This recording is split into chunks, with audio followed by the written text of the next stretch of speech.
So if you ever wondered how I built a 16-car fleet on Turo, this is going to be the video for you. It all started in the summer of 2023, where we took my wife's extra car. We had one car each. My wife doesn't drive much, and I had been researching Turo at this point for, I would say almost a year, watching videos from other channels and seeing kind of what the process was like. I saw people who also had low-end economy fleets. I saw people who financed and leased most of their vehicles that would acquire new or almost new vehicles. And I made the determination myself that I thought the economy model was the better solution for this particular business. And my wife's car fit in that category. It was a 2014 Honda Civic. And we decided to list that on the platform. This was the end of July, like July 29th or 30th, something like that, 2023.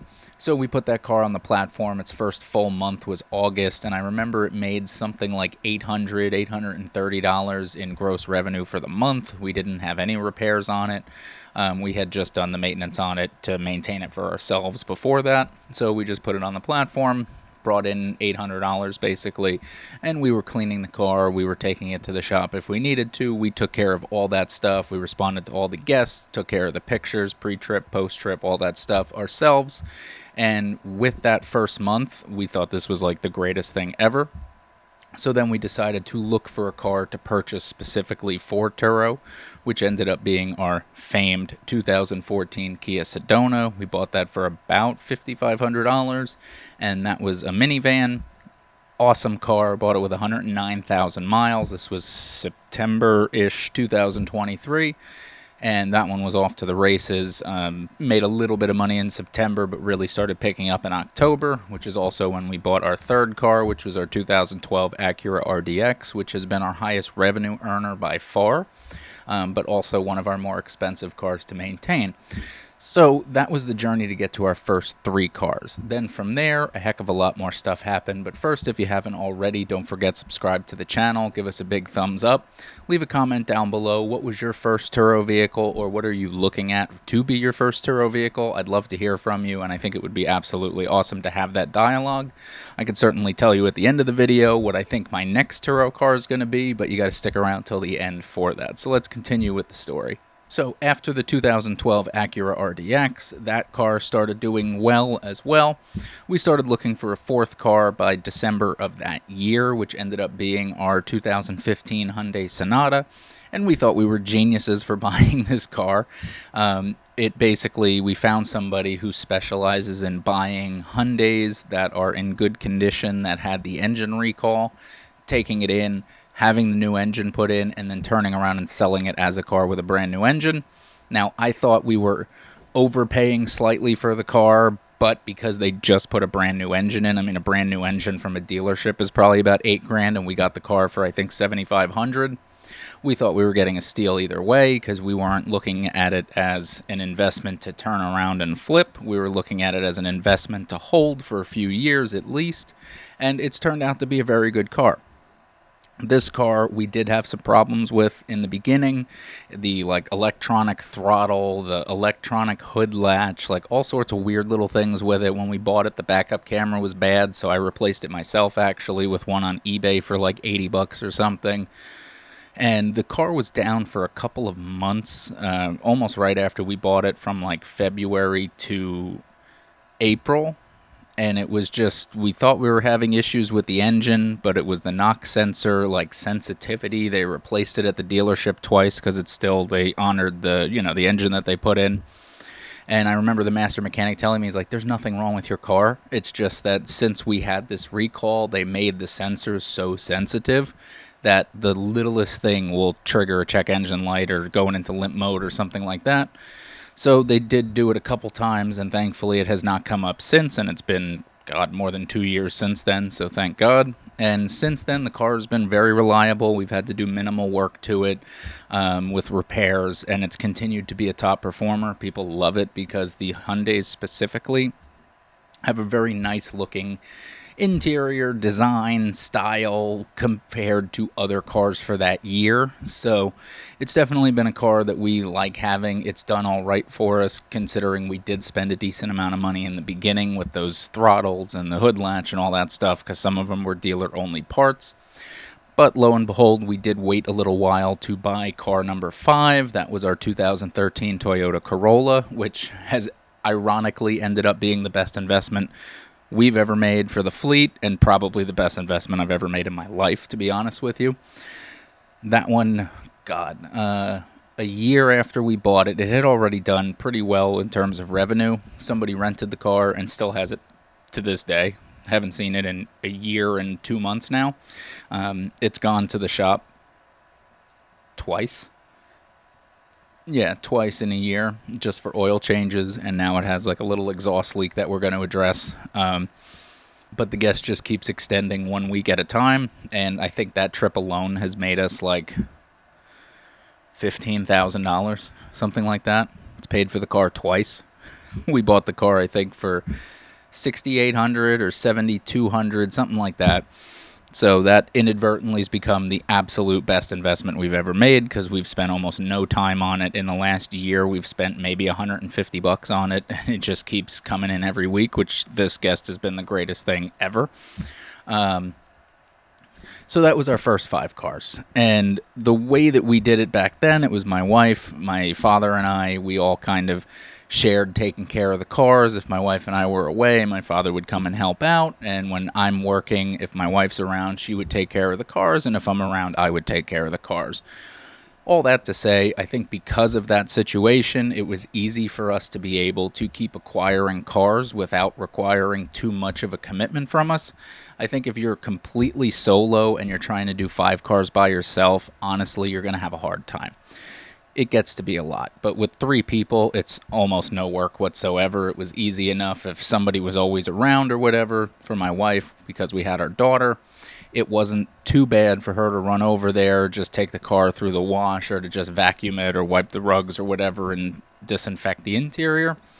So all in all, it ended up not being too bad for us. But like I said, if you're a solo operator, you might want to look early when you're getting to around the 5-car mark at seeing if somebody can come and pay them per wash to take a car, just to take that burden off your plate, because turning over the cars will get to be a bit of a time commitment. Just responding to the app or coordinating getting the car for service when it needs it is not the end of the world. But the car washes themselves, like getting the car cleaned in between trips, if you already have a full-time job or another business that's your primary commitment, that is going to really start being a drag on the rest of your life. So by this point, we were starting to look into options for what we were going to do for parking. Obviously, now that we have 5 cars plus 1 or 2 personal cars, we really could not park these cars at our house and do all that stuff. So we started looking into solutions. I could not find a space that I wanted right away, but there was a 24-hour CVS almost down the street from my house. It was maybe like a 3 or 4 minute drive. So at that point, we were driving the cars, parking them there a few hours before a trip started, lockbox on the window, and guests would be able to come pick up the car, drop it off there, and then we could walk down. It was a long walk, but if we had to, we could walk there if there wasn't a second person to grab the car, bring it back, clean it, drop it back off, whatever. While we were searching for what would be the space that I'm in now, which is our office. And the office has been by far the best investment for the business. We've talked about it at length before in previous episodes, and basically we're paying like $5.25 a month, and we have access to the parking lot. I also have the office space that I'm filming in right now, which I use for my production company. We have paper backdrops and stuff to do video shoots in here. By far, it's been an amazing experience, and I highly recommend taking advantage of the economy right now. The economy's in a position for commercial real estate where offices and big commercial buildings are not doing as well as they used to. There's a lot of vacancies with the whole work from home movement and all of that stuff. So it is easy to get an office for a much less expensive price than you probably would have paid before. I mean, not necessarily lower in price, but more flexible in terms. Like, most places would be asking for a set price per parking space. We're not getting any set definitive parking spots, but we are getting use of the parking lot, so what's ever available, we keep them as far away as possible so it doesn't interfere with any of the businesses. And it's been included in our rent, so it worked out perfectly. So by the time that we came to the office, we had about 8 or 9 cars at that point, and we were starting to think about how we were going to be able to transition into buying some of our time back.